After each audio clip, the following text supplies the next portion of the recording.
I was born on a farm in North Dakota in 1921.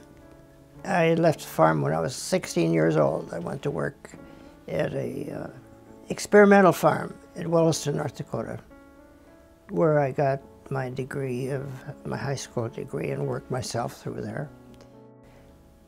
December 7th, when Pearl Harbor, I left Williston. I went home and I asked my dad I wanted to join the service.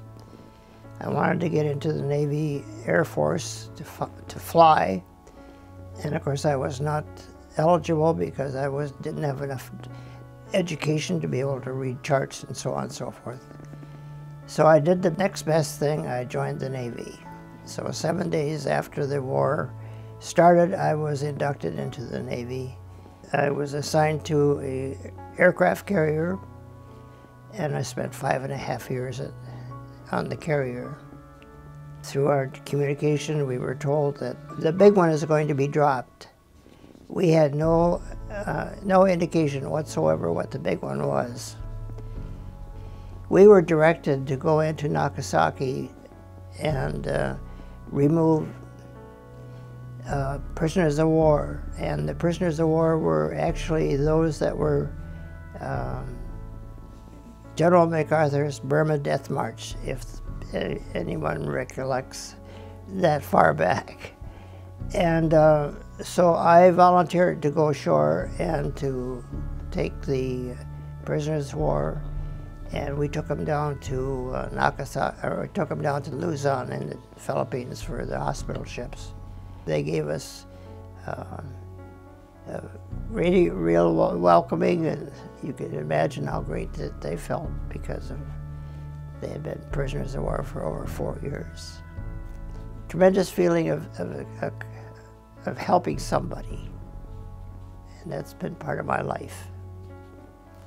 And it wasn't until after I was then discharged, about 3 years later, I started getting severe backaches and found out later that I had fractures in my spine that was being caused by the radiation. I was 5'9" when I went into the service, and today I'm 5'3½", and that's all from the deterioration of the bones as well as the curvature of my spine, because I could no longer lift my head and hold it without support. But those are memories in which that I look at that ship and I think they are now to me memories, and they are great times. I wouldn't give it up for anything, just to remember what I was able to do.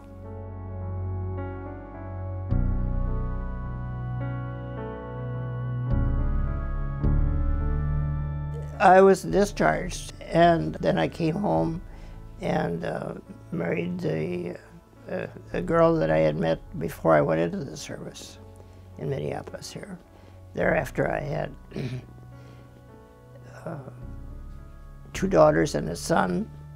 It was a great life until the time that she started to become ill, and she early on exposed to dementia, and now has turned into Alzheimer's, and she is in a restricted nursing home with her Alzheimer's.